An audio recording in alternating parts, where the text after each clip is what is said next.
জীবনের কিছু কিছু মুহূর্ত যখন ফিরে আসে না, তখন দিনটা অনেকটাই স্পেশাল হয়ে ওঠে। আর এই আজকের যে এই দিনটা তোমরা আমার সাথে দেখতে চলেছ, সেই দিনটাও আমার জন্য কিন্তু ভীষণ ভীষণই একটা স্পেশাল ডে। কারণ তোমরা এর আগে দেখেছো এই দিদির বিয়েতে আমি ওকে সাজিয়েছিলাম। অবভিয়াসলি এটা আমার ফ্যামিলি, এটা আমার মামার বাড়ির ফ্যামিলি, আমার মামার মেয়ে। তো আজকে ছিল ওর কার্তিক পুজো, আর ফ্যামিলি নিয়ে আমরা গিয়েছিলাম ওদের বাড়িতে। আমরা একটু সকাল সকালই পৌঁছে গিয়েছিলাম আমার পুচকুটাকে নিয়ে। আর এটা না ওদের বাগান, ওই যে বললাম ছোটোবেলার কিছু মুহূর্ত, এই ছিল সেই ছোট্টবেলার মুহূর্ত।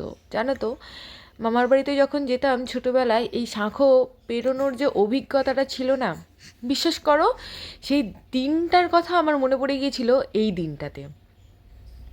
সেই ছোট্টবেলায় যখন ছোট ছোট শাঁখো পেরোতাম, মামির মেয়েদের সাথে ঘুরতে যেতাম, সবেদা গাছে উঠে সবেদা পেকে মানে পাকা ফল পেড়ে খাওয়া, আম গাছ থেকে আম চুরি করে আনা, এর ওর তার বাগান থেকে ওলকপি ফুলকপি ছিঁড়ে আনা, এই যে সময়টা আমরা পেরিয়ে এসেছি, এই সময়টা আমাদের ছেলেমেয়েরা হয়তো পাবে না। ইনফ্যাক্ট আমার বোনও খুব একটা ভালোভাবে পায়নি। কিন্তু এই দিনটার কথা আমাকে ওই ছোট্ট একটা মানে শাঁখও মনে করিয়ে দিল এত বছর আগেকার একটা পুরনো কথা। যাই হোক, ওদের এই বাগানটা ঘুরে দেখলাম। আমার অনেক দিন ধরেই ওদের বাগানটা দেখার ইচ্ছা ছিল, কিন্তু সেইভাবে সুযোগ হয়ে ওঠেনি। ওদের বাগানে অনেক অনেক কলা গাছের ঝাড় আছে, জানো তো। আমি কিন্তু অন্য টাইমে গেলে অবশ্যই তোমাদেরকে ভিডিওতে দেখাবো যে ওদের পুরো বাগানটাই ঠিক কী কী গাছ আছে। ওই দিন খুব একটা সময় হয়নি, আমি জাস্ট দেখেই চলে এসেছিলাম, কারণ মামি মুড়ি রেডি করে বসেছিল আর বারবার ডাক পাঠাচ্ছিল। আমার বিশ্বাস আমার হাজব্যান্ড যদি ওদের বাড়িতে সকালবেলা যায়, ওরা এই বেশিরভাগ টাইমে এই বাগানেই কাটাবে। আমার হাজব্যান্ডেরও কিন্তু এই বাগান, হাট ঘাট, পুকুর খুব পছন্দের। ও সময় তো পায় না, বেশিরভাগ টাইমটাই কাজে ব্যস্ত থাকে, তাই যতটুকু সময় এই সমস্ত জায়গায় থাকলে পায় না, ও খুব এনজয়মেন্ট করে কাটায়। সামনে পুকুরে মাছ চাষ হয়, প্রচুর প্রচুর মাছ আছে, যেটা আমাকে ওর ফ্যামিলি মানে আমার জামাইবাবু বলল।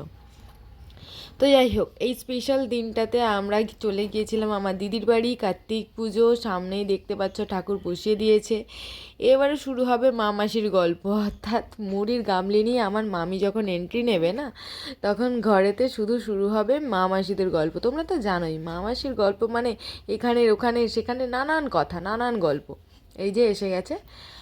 আসলে আমরা না খুবই মানে কি বলবো, মানে আমার মা আর আমার মামি পুরো সেম সেম, বুঝলে তো। আমার বোন আর আমার মামি ছোটো মেয়ে পুরো সেম সেম, আর তার বড় মেয়ে আর আমি পুরো সেম সেম। তাই আমাদের এই মিলটা এতটাই মানে গভীর, তোমাদের বলে বোঝাতে আমি পারবো না। তোমরা দেখলেই বুঝতে পারবে, আমার মা মামি বসে আছে, আমার দুই বোন বসে আছে, আমি আর আমার দিদি আর কি দাঁড়িয়েছিলাম।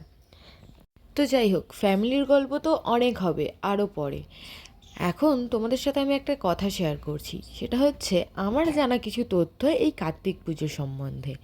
তোমরা কি জানো এই কার্তিক পুজো কেন হয়, এই কার্তিক ঠাকুর কেন ফেলা হয়, কাদের বাড়িতে ফেলা হয়, এই পুজো কারা করে?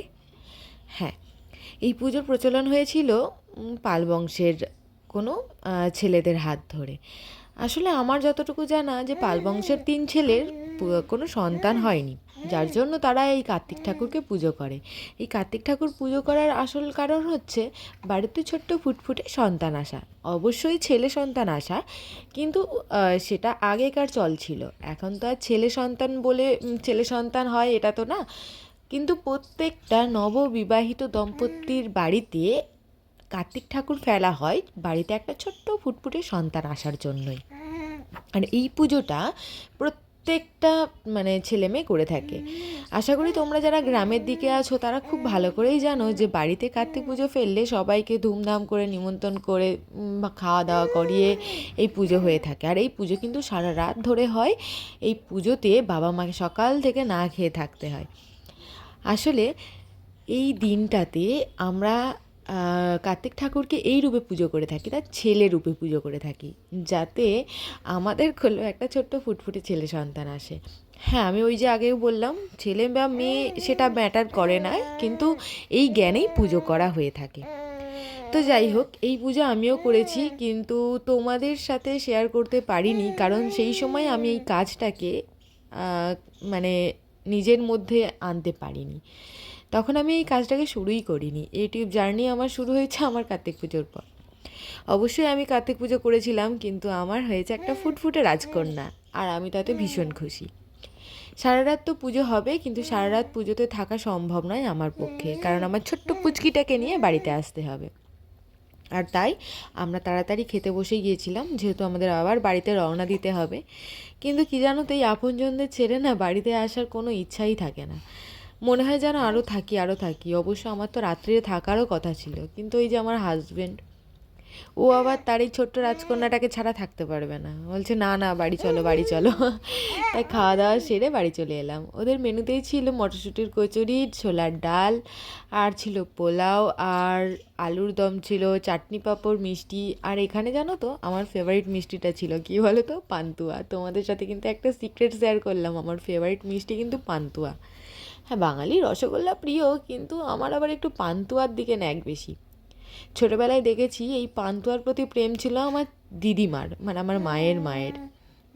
আর সেই দিদিমার যেরকম পান্তুয়ার প্রতি প্রেম ছিল না, আমারও সেম জানো তো, পান্তুয়ার প্রতি প্রেম।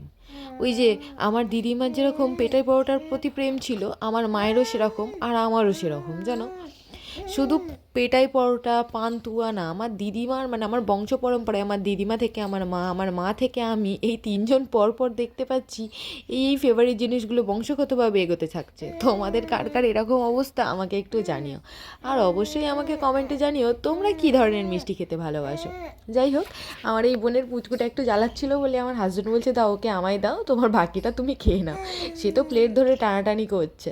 আর আমি আমার মেয়েকে নিচে কারোর মানে আমার মার কাছে ওকে বসিয়ে দিয়ে গিয়েছিলাম, ও পুজো দেখছিল। আমার শ্বশুর ঘন্টা বাজাচ্ছে, দেখো আমার শ্বশুরকে ঘন্টা বাজানোর দায়িত্ব দিয়ে দিয়েছে। যাই হোক, এইভাবেই পুজোর দিনগুলো খুব ভালোভাবে কেটে যায়, অবশ্যই কেটে গেছে। তো তোমরা এইভাবেই আমার পাশে থেকো, আমায় ভালোবাসা দিও, আমার চ্যানেলটাকে সাবস্ক্রাইব করে আমার পাশে থেকো। টাটা।